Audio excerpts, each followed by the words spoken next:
Assalamualaikum warahmatullahi wabarakatuh.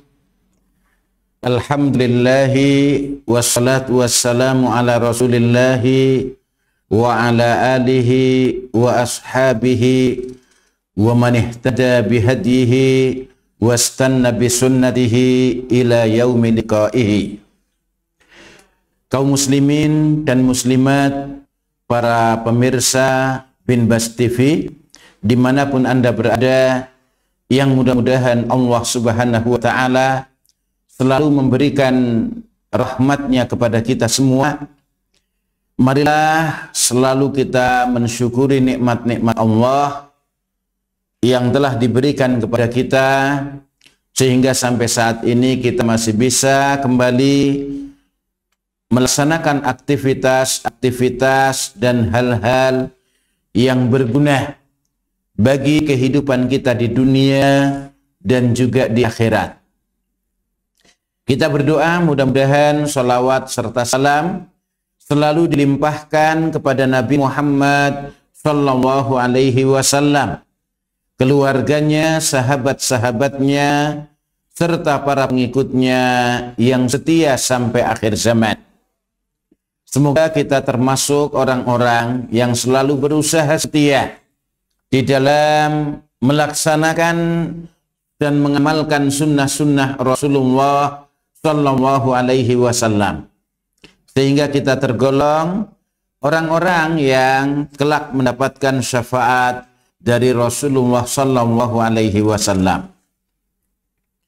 Baiklah, kita kembali untuk mempelajari kitab Ushulus Sunnah karya Imam Ahmad bin Hanbal, Imam Ahli Sunnati wal Jamaah.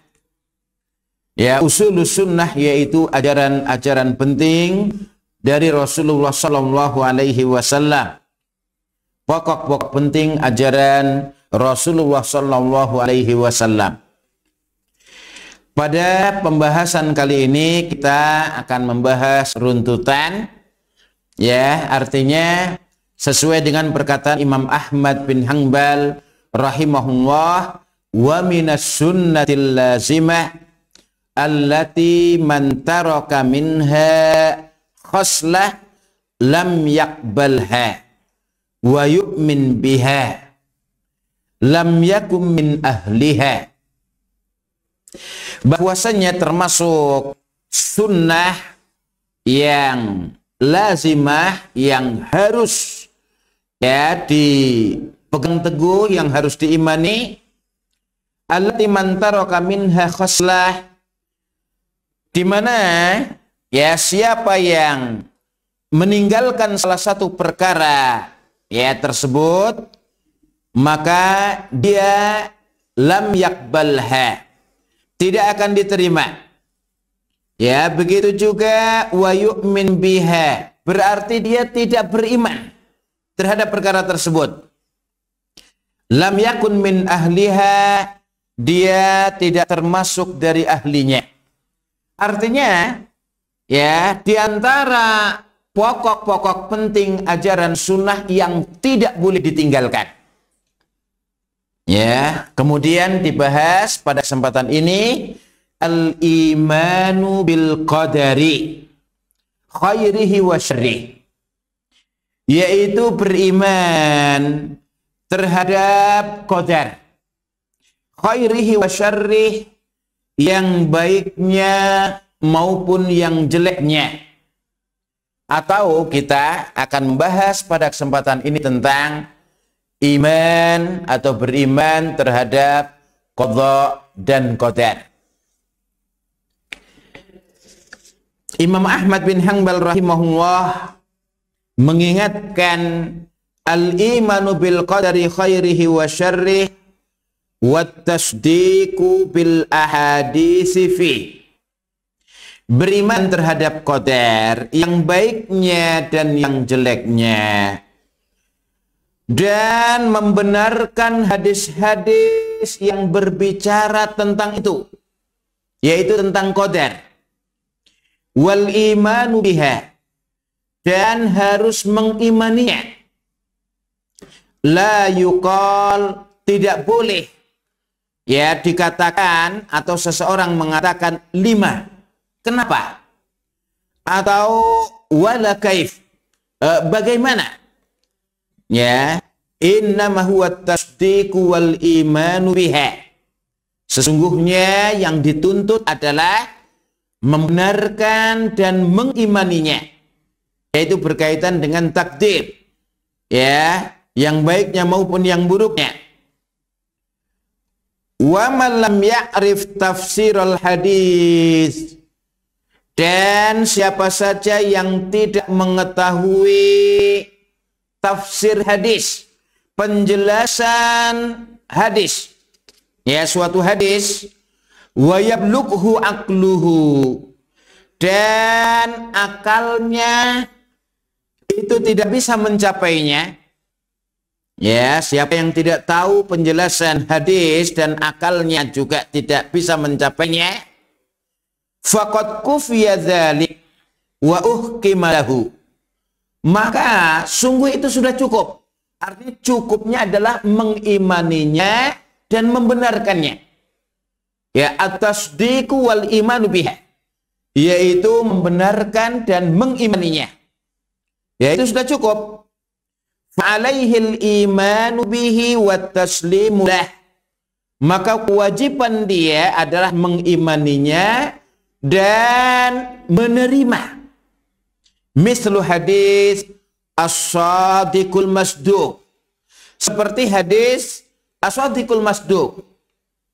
Yang dimaksud, ya, kata para ahlul ilmi dan para ulama, adalah hadis yang ada di dalam Arba'in Nawawiyah, hadis yang keempat, ya, yaitu hadis dari sahabat yang mulia Abdullah ibnu Mas'ud radhiyallahu anhu, ya, sami'tu Rasulullah sallallahu alaihi wasallam yaqul wa huwa shadiqul masduq. Ya, saya mendengar Rasulullah sallallahu alaihi wasallam, ya, bersabda, wa huwa shadiqul masduq, dan dia adalah as-shadiq yang benar kalau berkata. Al-masduq lagi harus dibenarkan kalau berkata. Kemudian Rasulullah mengatakan, inna ahadakum yujma'u khalquhu fi batni ummihi arba'ina yawman nutfatan, summa yakunu alaqatan misla dhalik, summa yakunu mudghatan misla dhalik, summa yursalu ilaihil malak fayanfukhu fihi ruh wa yu'maru bi arba'i kalimat bikadbi rizki wa ajalihi wa amalihi wa syakiyun aw sa'idun, dan seterusnya hadis. Itu yang dimaksud seperti hadis as-sadiqul masduq. Sesungguhnya di antara kalian dikumpulkan penciptaannya atau proses penciptaan di antara kalian itu dalam perut ibunya selama, ya, 40 hari sebagai nutfah, yaitu tetesan air mani, ya, summa yakunu alaqatan misla dzalik, kemudian, ya, menjadi segumpal darah, lamanya seperti itu, yaitu 40 hari, summa yakunu mudghatan misla dzalik, kemudian menjadi mudghah, yaitu segumpal daging, lamanya juga seperti itu. Artinya 40 hari, 40 hari, 40 hari. Jadi 120 hari. Atau dengan kata lain 4 bulan. Ya, artinya proses penciptaan manusia itu selama kurang lebih 4 bulan. Akhirnya menjadi segumpal daging. Summa yursalu ilaihil malak. Kemudian diutus kepada segumpal daging atau, ya, gumpalan daging yang ada. Ya, diutus seorang malaikat, fayanfukhu fihi ruh, kemudian meniupkan ruh, ya, di, ya, situ, ya, wa yu'maru bi arba'i kalimat. Setelah ditiupkan ruh pada daging tersebut sehingga terbentuk janin, dan kemudian berkembang, akhirnya ada tangan, ada kepalanya, ada tangannya, ada kakinya, menjadi bentuk tubuh yang sempurna atau janin. Ya, nah itu ketika 4 bulan ditiupkan ruh, wa yursalu ilaihil malak fayanfukhu fihi ruh wa yu'maru bi arba'i kalimat, dan diperintahkan untuk menulis 4 hal. yaitu bikat birizkihi, menuliskan atau mencatat rizkinya, wa ajalihi, dan juga ajalnya, ya, wa amalihi, dan juga amalannya dia, wa syaqiyun aw sa'idun, begitu juga ya bahagia atau sengsara, syaqiyun aw sa'idun, ya, yaitu sengsara atau bahagia. Ya, jadi ini ya para malaikat-malaikat yang diutus kepada janin menuliskan 4 hal. Intinya adalah ya kita harus beriman terhadap proses penciptaan manusia, takdir, bahwasanya yang namanya rizki manusia sudah dituliskan. Begitu juga ajal manusia sudah dituliskan. Kita harus mengimaninya, ini takdir sudah.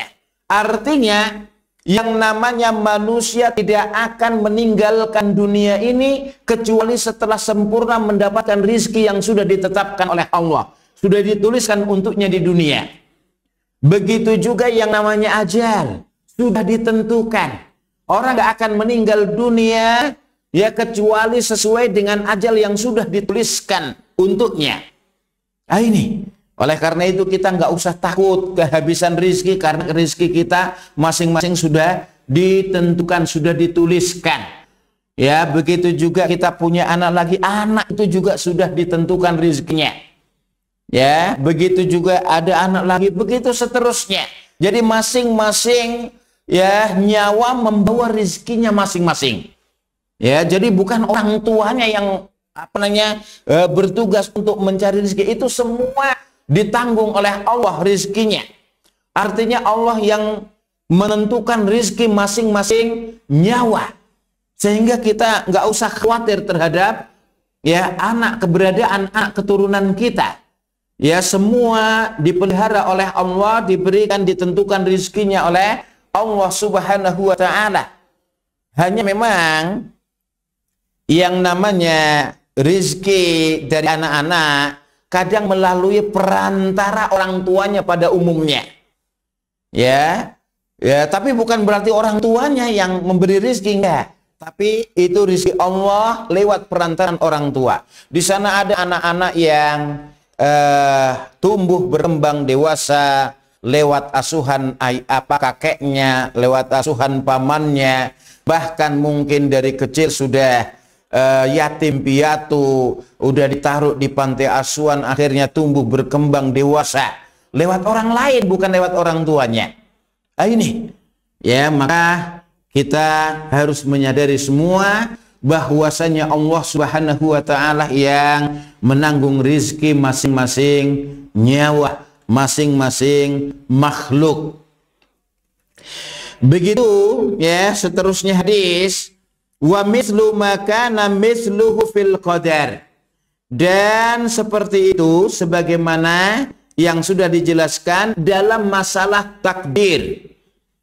Ya, wa mithlu ahaditsir ru'yah kulliha, dan juga seperti hadis-hadis tentang ru'yah semuanya, hadis-hadis tentang melihat Allah Subhanahu wa ta'ala semuanya.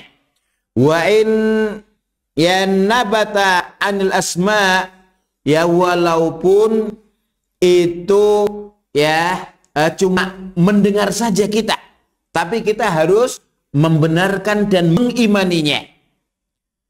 Ya, begitu.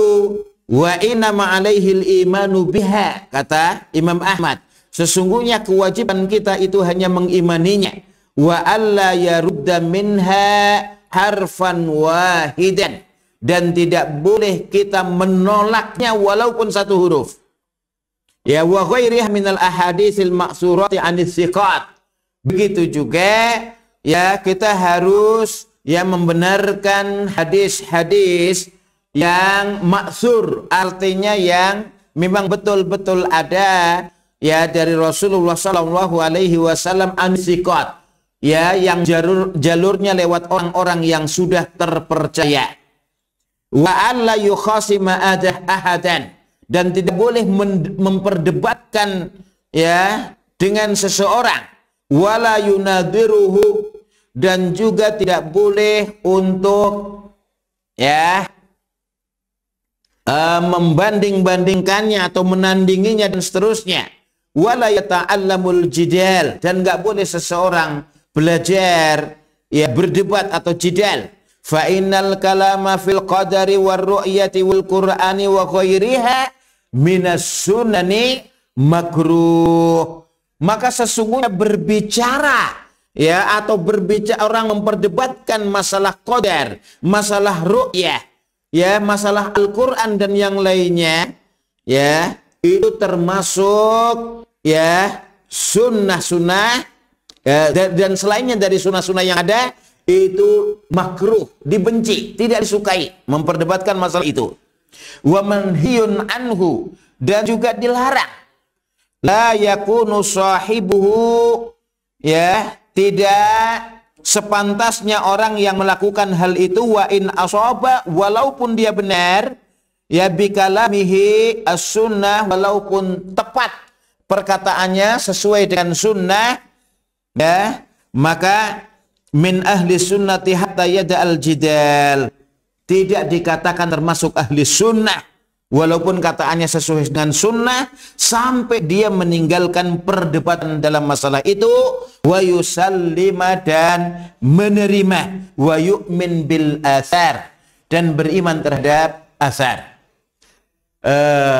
Kaum muslimin dan muslimat, para pemirsa Bin Bas TV dimanapun Anda berada, yang mudah-mudahan Allah selalu memberikan taufiknya kepada kita semua. Berkaitan dengan beriman terhadap takdir yang tadi sudah disebutkan hadisnya, yaitu hadis keempat dari Arba'in Nawawiyah yang disebutkan dalam Ushulus Sunnah milik Imam Ahmad bin Hanbal, hanya ya secara isyarat, yaitu seperti hadis As-Shadiqul Masduq. Maka ya untuk beriman terhadap qadar, ya supaya kita tidak tersesat atau tidak menyimpang seperti beberapa golongan yang menyimpang ya terhadap qadha dan qadar. Yang terkenal diingatkan oleh para ulama yaitu kaum Jabariyah dan kaum Qadariyah, yaitu yang tersesat di dalam memahami qadha dan qadar dan akhirnya menyimpang dari ya ahlu sunnah wal jamaah. Kaum Jabariyah, mereka-mereka yang mengatakan bahwasanya manusia itu majbur, manusia itu terpaksa. Ya bahkan mereka mengatakan manusia itu diibaratkan seperti wayang dan Allah lah dalangnya. Ya, itu kaum Jabariyah. Jadi yang namanya wayang itu melakukan sesuai dengan apa yang diperintahkan oleh dalang. Ya, jadi ibaratkan manusia itu seperti wayang. Ya, melakukan itu sesuai dengan ya kehendaknya dalang. Begitu juga ya mereka ya mengatakan bahwasanya nggak ada ya pilihan untuk manusia, tapi manusia betul-betul terpaksa. Ya, ini golongan Jabariyah. Ya, golongan Jabariyah atau kaum Jabariyah. Ya, maka kita katakan kepada kaum Jabariyah, ya artinya cara membantahnya gampang saja. Ya, kaum Jabariyah, kamu mengatakan manusia itu terpaksa, manusia itu seperti wayang. Iya. Ya. Apakah kamu pernah pergi ke warung makan? Pernah? Ya. Terus kemudian apakah kamu ya boleh memilih ya tempat duduk di situ, mau lesehan atau mau yang pakai kursi meja? Ya, atau ya kamu harus berdiri di situ. Oh, ya milih, ya milih. Baik, kalau begitu menu-menunya apakah harus yang ada di situ ya ditentukan kamu menunya ini, atau kamu bisa milih? Mungkin ada nila goreng, ada lele goreng, atau mungkin ada es, apa es teh atau es jeruk dan seterusnya. Iya, milih harus. Itulah manusia punya pilihan. Artinya tidak terpaksa. Ya, begitu juga kita mau pergi kemana bebas.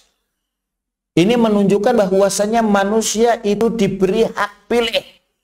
Manusia itu mempunyai pilihan. Sebagaimana kita ya melakukan perbuatan baik atau perbuatan jelek, itu nggak terpaksa, tapi pilihan kita sendiri. Ya, yang mau pergi ke masjid, pergi ke masjid. Yang mau pergi ke pasar berjudi, pergi berjudi, begitu. Ya. Nah, ini maka kalian salah kalau mengatakan manusia itu majbur, terpaksa. Ya, sehingga terkontaminasi ya oleh pendapat Jabariyah ini, ya orang-orang yang ketika diingatkan, ya kamu kok masih begini terus, mbok sadar, bertobat kepada Allah, malah menentang. Udah kamu diam saja. Ini urusan saya dengan Allah. Kalau Allah mau, Allah akan menjadikan saya seperti kamu, rajin ke masjid. Ini terimbas, terkontaminasi dengan faham Jabariyah. Ya, bahwasanya yang namanya manusia terpaksa. Ya, nggak benar. Manusia itu punya pilihan. Manusia itu bisa berubah. Ya, artinya untuk taat kepada Allah Subhanahu wa taala. Ya, jalan yang baik sudah dijelaskan, jalan yang jelek sudah dijelaskan. Tinggal memilih manusia. Yang baik akan mendapatkan balasan pahala kebaikan. Yang jelek akan mendapatkan balasan kejelekan, begitu. Ya, maka ini ya menunjukkan bahwasanya manusia itu tidak terpaksa, tapi punya pilihan. Ya, begitu juga kaum Qadariyah yang mengatakan manusia itu mempunyai kebebasan mutlak, nggak ada sangkut pautnya dengan Allah. Maka ini kekeliruan juga. Karena sesungguhnya manusia itu mempunyai kemampuan yang terbatas. Ya, kita katakan kepada mereka, apakah dulu kamu waktu kecil punya cita-cita? Ya, iya. Ya, di kelas kamu itu ada yang cita-citanya macam-macam, ya. Nah, ada nggak di antara mereka yang tidak berhasil memperoleh cita-citanya? Ada. Ya, itulah menunjukkan manusia itu mempunyai kemampuan yang terbatas. Tidak semua yang diinginkan oleh manusia bisa terlaksana. Ya, akan tetapi ya yang namanya kegagalan-kegagalan yang ada, ya, itu menunjukkan keterbatasan manusia di dalam memperoleh apa yang diinginkannya. Ya, ingat bahwasanya kamu punya pilihan, Allah juga punya pilihan. Namun, apa yang kamu pilih, kalau sesuai dengan pilihannya Allah akan terjadi. Tapi kalau kamu tidak sesuai dengan pilihannya Allah, tidak akan terjadi apa yang kamu inginkan. Ya, ini yang diingatkan oleh Allah Subhanahu wa taala. Wa ma tasya'una illa ayyasha Allahu rabbul alamin. Dan apa saja yang kalian inginkan tidak lain adalah harus sesuai dengan apa yang Rabbul alamin inginkan. Ya, atau dengan kata lain, ya manusia ya punya pilihan, Allah juga punya pilihan lain. Ya, maka ya manusia ya mempunyai kemampuan, tapi kemampuan yang terbatas. Ya, kita hanya menginginkan sesuatu, tapi Allah yang menentukan berhasil atau tidaknya. Oleh karena itu kita harus menyadari bahwasanya tidak semua yang kita inginkan bisa tercapai. Ya, berapa banyak keinginan-keinginan dari kita yang tidak tercapai, menunjukkan keterbatasan kemampuan kita manusia. Ini ya bagi kaum ya Qadariyah, ya bahwasanya banyaknya orang-orang yang gagal mencapai usaha yang diinginkannya menunjukkan manusia tidak mempunyai kemampuan mutlak. ya akan tetapi menunjukkan keterbatasan ya kemampuan manusia. Baik, untuk supaya kita tidak tersesat ya, memahami qadha dan qadar seperti tersesatnya kaum Jabariyah dan kaum Qadariyah, atau kita lihat ada orang yang jualan dari sejak SD sampai kita sudah SMP, SMA, sudah kuliah, sudah bekerja, kok jualannya itu terus ya. Ketika ditanya, loh Pak, jualannya masih ini terus? Ya ini kan sudah takdir saya jualan kayak gini. Enggak, yang namanya ya takdir manusia ya itu dia berusaha ya, setelah itu baru mengetahui takdirnya. Artinya bukan berarti dia itu harus jualan kayak gitu terus. Kalau dia jualannya di tempat yang rame, dibutuhkan banyak orang, akan berkembang besar. Mungkin akan bisa buka warung, akan bisa buat minimarket, atau bahkan buka cabang lagi dan seterusnya. Nah inilah ya, karena itu Allah Subhanahu wa taala ya mengingatkan, innallaha la yughayyiru ma biqaumin hatta yughayyiru ma bi anfusihim. Sesungguhnya Allah tidak akan merubah nasib suatu kaum ya sehingga kaum itu merubahnya sendiri. Ya, artinya ada usaha untuk berubah. Ya, dalam Al-Qur'an surat Ar-Ra'd ayat yang ke-11. Ya, maka kaum muslimin dan muslimat, para pemirsa Binbas TV dimanapun Anda berada, yang mudah-mudahan Allah Subhanahu wa taala selalu membimbing kita di atas jalan yang benar, jalan yang lurus, jalan yang diridhai oleh Allah Subhanahu wa taala. Nah, penjelasan para ulama kita Ahlus Sunnati wal Jamaah ya tentang maratibul qadar, tingkatan-tingkatan takdir, atau apa saja yang harus kita imani di dalam beriman kepada qadar, supaya tidak tersesat seperti tersesatnya kaum Jabariyah dan kaum Qadariyah. Ya, maka mereka mengingatkan yang pertama yang harus diimani atau tingkatan yang pertama adalah al-ilmu, yaitu mengetahui. Maksudnya adalah bahwasannya pengetahuannya Allah, ilmu Allah, pengetahuannya Allah itu meliputi semua atau segala sesuatu, meliputi tempat dan meliputi zaman. Maksudnya semua yang ada itu sudah diketahui oleh Allah. Semua yang terjadi itu sudah diketahui oleh Allah, baik yang sudah terjadi, yang sedang terjadi, yang akan terjadi. Kalau itu terjadi, bagaimana terjadinya? Artinya meliputi waktu tersebut sudah diketahui oleh Allah. Pengetahuan Allah yang meliputi ya semua waktu. Begitu juga kejadian terjadi di mana? Ya, baik itu di kolong jembatan, di hutan, di pasar, dan semua tempat, meliputi tempat. Ya, pengetahuannya Allah itu meliputi tempat. Tidak ada sesuatu suatu tempat pun yang tidak diketahui oleh Allah. Ini maksudnya Allah pengetahuannya meliputi semua tempat. Ya, seperti yang dikatakan oleh Imam Malik bin Anas rahimahullah ketika mengatakan, innallaha fis sama wa ilmuhu fi kulli makan la yakhlu minhu syai'un. Innallaha fis sama, sesungguhnya Allah ada di langit, wa ilmuhu fi kulli makan, dan pengetahuannya Allah itu meliputi semua tempat. La yakhlu minhu syai'un, tidak ada sesuatu yang lepas dari pengetahuannya Allah. Artinya semua diketahui oleh Allah, semua dilihat oleh Allah, semua diperhatikan oleh Allah, semua diawasi oleh Allah. Nah, ini ya, jadi ini yang pertama ya, bahwasanya ketentuan-ketentuan yang terjadi di dunia ini itu sudah diketahui oleh Allah Subhanahu wa taala, karena pengetahuan Allah meliputi waktu dan meliputi tempat. waktu baik yang lampau, yang sedang, yang akan datang, ya, itu Allah Maha mengetahui.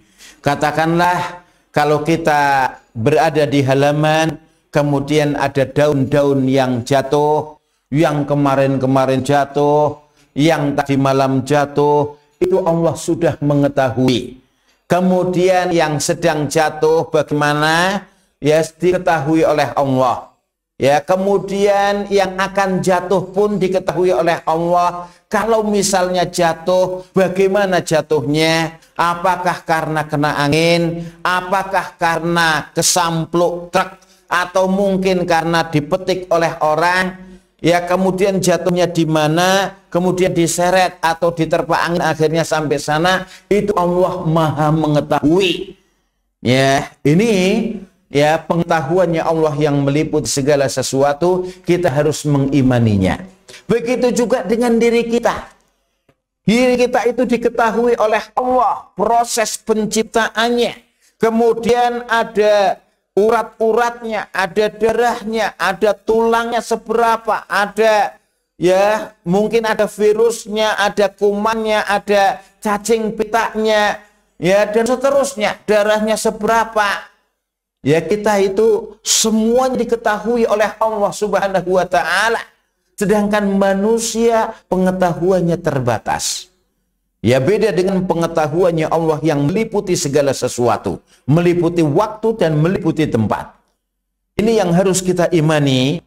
Tidak ada sesuatu yang terjadi di alam dunia ini kecuali Allah sudah mengetahuinya. Ya, begitu juga gempa yang akan terjadi di tempat-tempat mana saja, Allah sudah mengetahuinya. Itu sesuai dengan pengetahuannya Allah. Begitu juga adanya likuifaksi, yaitu pergeseran tanah. Tanah seperti di blender. Ya, yang terjadi di Petobo, di Jono Oge dan Balaroa.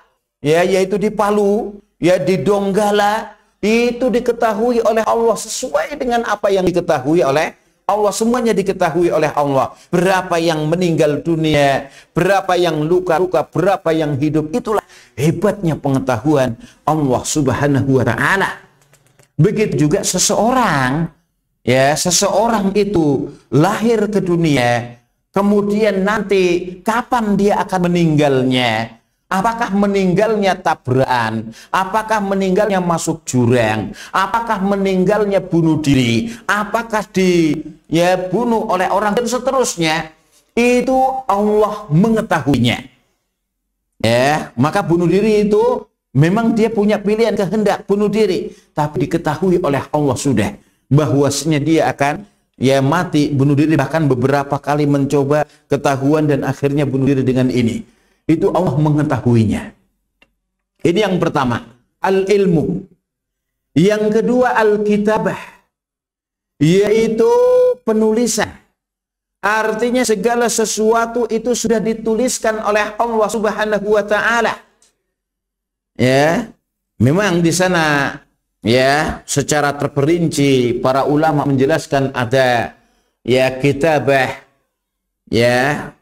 di Lauhul Mahfuz, ada kitabah sanawiyan, ada kitabah syahriyan, ada kitabah yaumiyan dan seterusnya.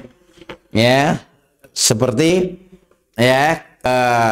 kitabah atau penetapan rizki, ajal, kemudian amalan manusia ketika hidup di dunia ini, ada kitabah setiap harinya dan seterusnya.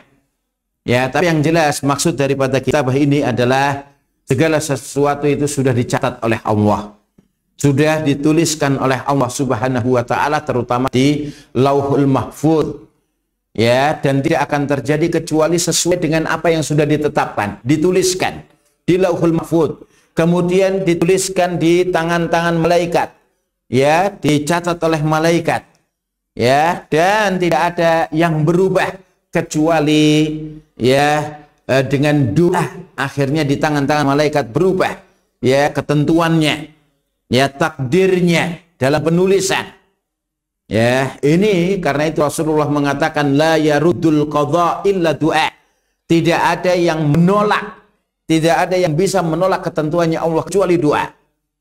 Ya, maka berapa banyak ya kejadian-kejadian terjadi, keajaiban-keajaiban terjadi dengan adanya doa. Ini yang kedua, kitabah. Kemudian yang ketiga adalah ya iradah, kehendak Allah Subhanahu wa taala. Ya, bahwasanya sesuatu terjadi di dunia ini memang sudah diketahui Allah, sudah dituliskan oleh Allah akan terjadi dan diinginkan, dikehendaki Allah terjadi di sini.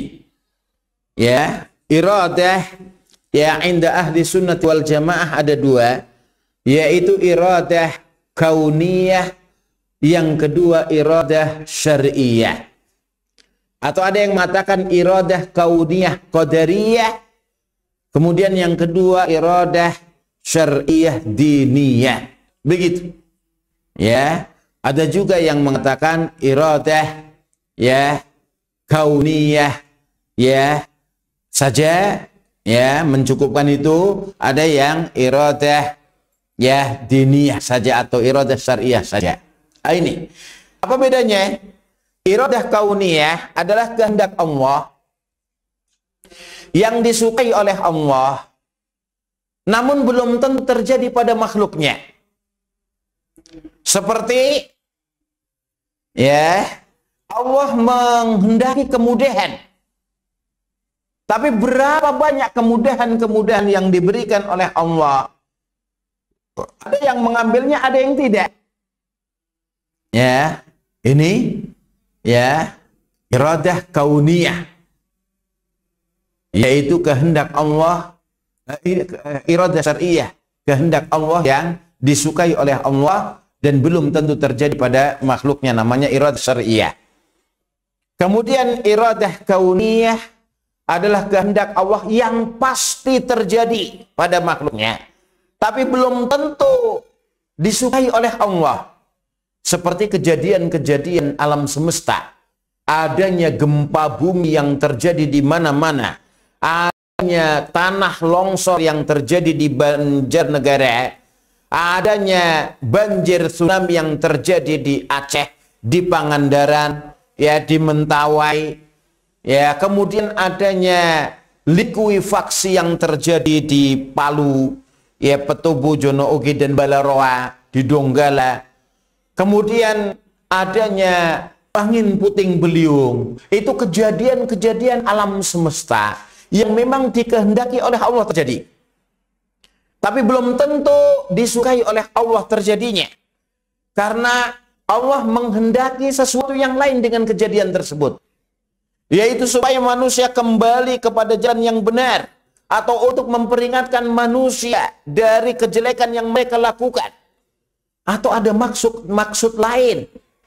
Allah menunjukkan kekuasaan dan kehebatannya agar manusia ya mengetahui ya tentang Rabb-nya, kehebatan Rabb-nya, keperkasaan Rabb-nya, sehingga menyembah dan beribadah hanya kepada Rabb-nya, pada Allah Subhanahu wa taala. Jadi ini ya umumnya yang namanya iradah kauniyah ya diartikan ya masyiah ya seperti yang disebutkan dalam Al-Qur'an, wa ma tasyauna illa ayyasha Allahu rabbul alamin. Ya, dan iradah syar'iyah bisa diartikan mahabbah, yaitu ya yuridullahu bikumul yusra, misalnya Allah menghendaki kalian kemudahan, sama dengan yuhibbullahu bikumul yusra, Allah menyukai kemudahan untuk kalian. Begitu. Ya, ini perbedaan singkatnya antara iradah kauniyah dan iradah syar'iyah. Maka ya bapak-bapak, ibu-ibu, kaum muslimin dan muslimat, para pemirsa Bin Bas TV dimanapun Anda berada, yang mudah-mudahan Allah selalu memberikan bimbingannya kepada kita semua. Ya, ini harus kita pahami bersama. Artinya kejadian yang ada memang dikehendaki oleh Allah, sudah dituliskan oleh Allah dan diketahui oleh Allah jauh sebelumnya. ya sebelum penciptaan kita. Ya, begitu juga ya yang keempat yaitu al-khalq, yaitu penciptaan. Ya, artinya yang namanya segala ciptaan Allah Subhanahu wa taala itu di dunia ini dengan ukuran sesuai dengan kehendaknya, sudah dituliskannya dan sudah diketahui oleh Allah Subhanahu wa taala. Oleh karena itu, ya, ini 4 hal yang berkaitan dengan maratibul qadar, ya, atau tingkatan-tingkatan takdir, di mana seseorang ya berusaha untuk memahami tentang pengetahuannya Allah yang meliputi segala sesuatu, ya, maka semua yang ada itu terjadi atau ada diketahui oleh Allah. Kemudian sudah dituliskan oleh Allah, tercatat terutama di Lauhul Mahfuz, kemudian di tangan-tangan para malaikat, ya, kemudian juga ya semuanya dikehendaki oleh Allah terjadi, ya, dan diciptakan seperti itu, ya, termasuk ya diciptakan ya bayi kembar, kemudian bayi sungsang, kemudian ada bayi tabung dan seterusnya, ya, semua diketahui oleh Allah, dituliskan oleh Allah dan memang dikehendaki oleh Allah terjadi, ya. Kemudian penciptaannya manusia seperti itu, ya, ada yang diciptakan ya agak tinggi, ada yang agak pendek, ada yang agak putih, ada yang agak kuning, ada yang agak coklat, ada yang agak hitam, ada yang agak mancung hidungnya, ada yang agak ya melesak atau ya ke dalam dan seterusnya. Ini semua adalah menunjukkan kehebatan dan kekuasaan Allah Subhanahu wa taala. Oleh karena itu nggak boleh kita menghina ciptaan Allah Subhanahu wa taala. Ya, kita harus mengakui semuanya terjadi atas ya pengetahuan Allah, ketetapan Allah, ya, kehendaknya Allah Subhanahu wa taala, dan penciptaan, ya, atau itu adalah ciptaan Allah Subhanahu wa taala. Maka ya untuk lebih mendalam lagi dalam penjelasan beriman terhadap qadar, Imam Ibnul Qayyim rahimahullah punya kitab khusus tentang Kitabul Qadar. Ya, itu ya kalau ingin memperdalami lagi, ya, bahwasanya kejadian yang ada semua adalah ketentuan Allah atau ciptaan Allah Subhanahu wa taala. Maka kita nggak boleh kenapa Allah mengatakan kenapa Allah menciptakan nyamuk. Ya, itu memang sudah dikehendaki oleh Allah adanya penciptaan nyamuk. Kenapa Allah menciptakan kelabang, kan itu ya menyakitkan atau jelek kelabang itu dan bisa menyakiti manusia. Itu memang diciptakan oleh Allah supaya ya ada hikmah-hikmah dari ciptaan Allah tersebut. Di antaranya supaya kita berlindung kepada Allah dari makhluk, dari kejelekan makhluk yang Ia ciptakan. Ya, makanya ada ya doa yang diajarkan oleh Rasulullah sallallahu alaihi wasallam, a'udzu bikalimatillahi tammati min syarri ma khalaq. Aku berlindung kepada Allah, aku berlindung dengan kalimat-kalimat Allah yang sempurna dari kejelekan makhluk apa saja yang Ia ciptakan. Begitu. Ya, maka ya kita nggak boleh mengatakan ya kenapa ya Allah menciptakan ini, kenapa kok Allah menciptakan orang kafir, kenapa Allah menciptakan adanya batu-batu besar dan pohon-pohon gede, kan itu akhirnya disembah oleh orang-orang dan seterusnya. Nah, inilah ya, jadi semua diciptakan oleh Allah ada hikmahnya. Kadang kita mengetahui hikmahnya, kadang kita tidak mengetahui hikmahnya. Maka ya ini sedikit uraian tentang al-iman bil qadar.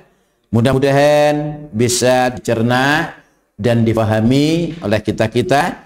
Wallahu ta'ala a'lam bisawab. Ya, demikian ya penjelasan tentang al-imanu bil qadar secara singkatnya. Ya, para pemirsa ya Bin Bas TV dimanapun Anda berada, ya apabila ya ada hal-hal yang belum jelas, sekali lagi merujuk kepada kitab Al-Qadar milik Imam Ibnul Qayyim. ya rahimahullah, ya atau penjelasan-penjelasan lain dari para ya ulama atau ustadz-ustadz ya min ahli sunnati wal jamaah. Demikian ya usikum wa nafsi bitaqwallah wa sallallahu ala Muhammadin wa ala alihi wa ashabihi ajmain. Wassalamu alaikum warahmatullahi wabarakatuh.